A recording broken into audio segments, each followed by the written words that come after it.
Why is it that you keep starting over? And I'm not just talking about your health and fitness goals. I'm talking about something that's a lot more than that. Something that makes up who you are, composed of your consistency, your routines, and your habits.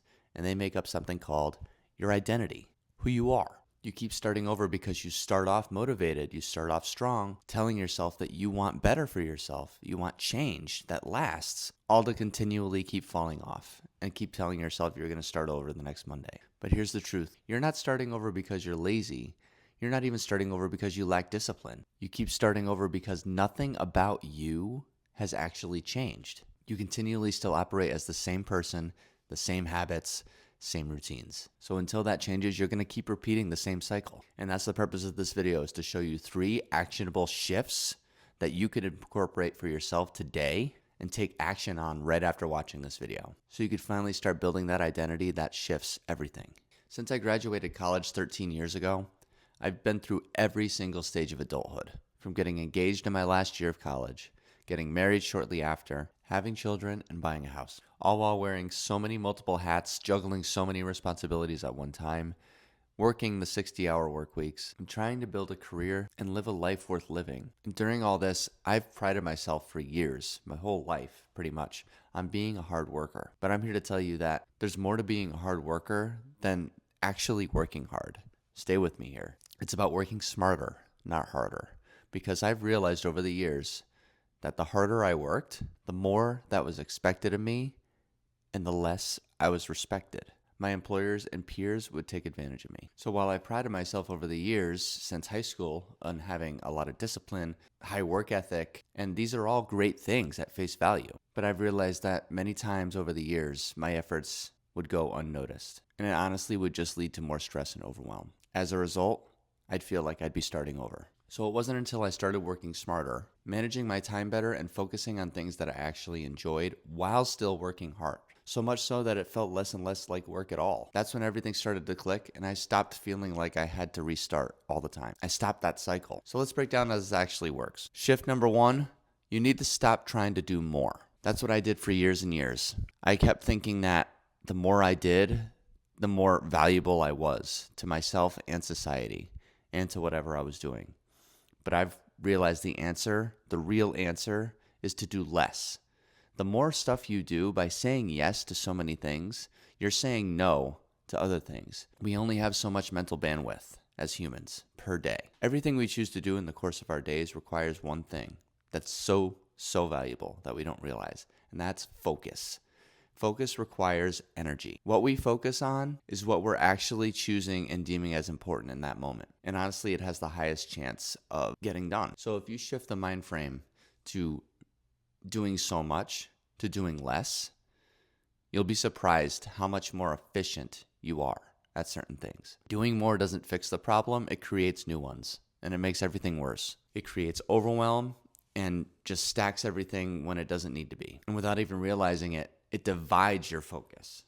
Therefore, things don't get as much attention as they otherwise would, and they end up being done suboptimal. Doing more adds stress, creates pressure, and makes everything harder to sustain longer. It leads to burnout, and when you burn out, you start over. You stop, you quit. In order to avoid that, I recommend only putting 3 things on your daily lists to do. 3 tasks. That's the rule I use. The 3-task rule. And this is something that comes with practice because it's a matter of figuring out what's the highest priority and when they are the highest priority. Because priorities shift constantly. Life happens, always.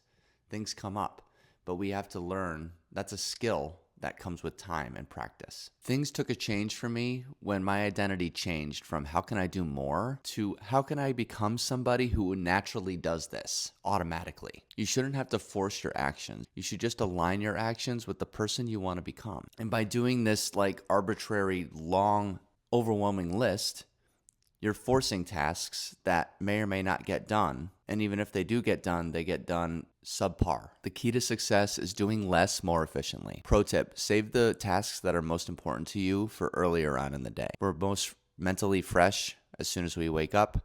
We're ready to go a lot more than we would be later on in the day when we're tired. So to sum this all up, you want to manage your time better with only having up to 3 tasks per day. Let go of that unnecessary pressure that you put on yourself.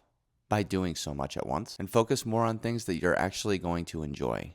And this doesn't mean like you aren't still working hard or you're not disciplined. It means that you find ways to enjoy those things that you work hard on. Because when you enjoy something, you don't need to force it. And when you don't need to force it, you don't fall off. When you understand this, the next step becomes so much easier. And that brings me to the second shift, which is lowering your standards. Now, I know what you're thinking. That doesn't sound right, but it's actually where everything changed for me. I started to approach everything in my life with almost no expectations.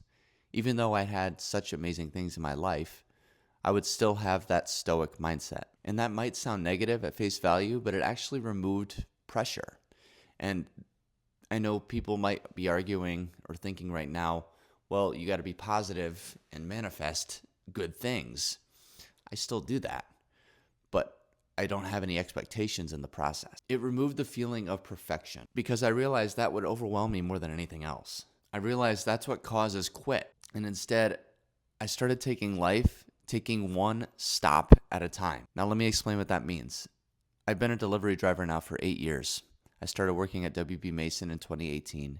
Then I worked up to FedEx as a manager. And now I work as a delivery driver for a local school district. And one thing that it taught me that I carry with me to this day is taking things one stop at a time. During my time, particularly at FedEx, because it was home and business deliveries, I think my busiest days hit between 150 and 250 deliveries per day. And during days like that, I quite literally could not look at my truck and make an assumption about how the day is going to go, because it would be an insane amount of pieces, an insane amount of packages on the truck.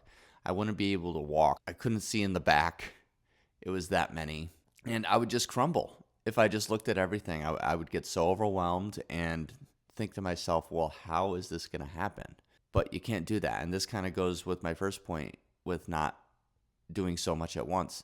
You have to take it one stop at a time. So basically, I put on blinders. I've learned to put on blinders. I train myself to only see one task. And until that task is done, my blinders stay on and they shift to the next one. But this is where figuring out your priorities comes in so important. You're not going to know where to shift unless you know where those priorities are. But once you develop that skill, you keep shifting that one stop, then the next stop, then the next stop. And then before you know it, it's done. And I approach everything in my life like this. Every chore I do at home, task list, pile of laundry, dish in the sink, bill to pay, everything that needs my attention, I realize that in order to not get overwhelmed, I need to take it one at a time. More focus equals better results, and it allows you to show up more consistently. And I know I'm probably sounding like a broken record at this point, but they all relate. They all go together, and combining them is going to change who you are in a good way, because you wouldn't have made it this far if you didn't want that. So you got to make tasks manageable. This is why I push things like my 5-minute workout series. It's a gateway to start you from not exercising to exercising. It removes the barrier of uncertainty and starting. Starting is a big barrier. It's a huge barrier that holds so many people back. It removes the excuse and it allows you to become somebody who shows up over and over and over again. But all of what I've went over so far is meaningless without this last piece. Point number 3 is you need to build proof, because that is exactly where confidence really comes from. It's not from motivation, and it's not even from starting. It's from experience. Experience is the best teacher, and it's believing yourself. It's keeping promises you make to yourself. Doing the things you say you're going to do over and over. When you combine the first 2 steps, working smarter and showing up consistently, you start stacking your wins. And those wins become proof. Proof that you can do it. Proof that you're consistent. Proof that you're capable. That is where your identity actually starts to change. Because your brain doesn't believe what you say. It believes what you see. It believes results. You cannot grow a new identity without going through the process yourself. So eventually you just end up being somebody who doesn't start over, but keeps going. I used to have no self-confidence. I used to have such a pushover mindset. This isn't even just about mindset either. It's about action. It's about doing the things that are going to make you a more fulfilled person. So the action step for this one is very simple. You take the first and second, You take the first thing that I said and you stop doing more. 3 tasks a day. That's the action for number 1. Action for number 2 is you take one step at a time. Blinders. On those 3 tasks that you assigned yourself for the day, you put your blinders on and you tackle one step at a time. And number 3, you build your proof. And that's by getting it done and keeping track, keeping a log. If your goal is to build muscle, you're not going to know how much muscle you're going to build or what progress you're making unless you consistently write down what you're doing. Your progressive overload, your weight on day 1 compared to what your weight is on day 30, whether it be weight on the scale or weight that you're lifting. If you want to eat better and you're not tracking your food, you're not going to know anything. Building proof is tracking. It's tracking the important metrics that you need to get you where you want to be. And to stay in my lane here, since I'm an online fitness coach, the important metrics, like I mentioned, would be your food logs, keeping track of your progressive overload. Others would be your progress photos, your circumference measurements, and of course, what the scale says. Building proof reinforces and creates your new identity. That's how it all works together. Because showing up builds proof, proof builds confidence, and confidence reinforces your new identity. You do this long enough, your identity is going to change, and you don't have to reinforce who you are anymore. You don't need to start over because that's just who you are. Do not wait for the perfect time. Do not wait for the perfect plan because it doesn't exist. So if you need help losing weight and shifting your identity into something sustainable, this is exactly what I help my online fitness clients do. I have a deep passion for helping people lose weight, and I do that by helping people who are overweight build sustainable habits that they could maintain long term. It's not just about losing the weight, it's about keeping it off. So if you'd like to learn more about my one-on-one coaching, first link is down below. If you enjoyed this video, I know you'll love this one too. Please leave a like and comment below on which one of these resonated with you the most and which one you're going to try out. Subscribe for more fitness and identity shifting content, and I'll see you in the next one.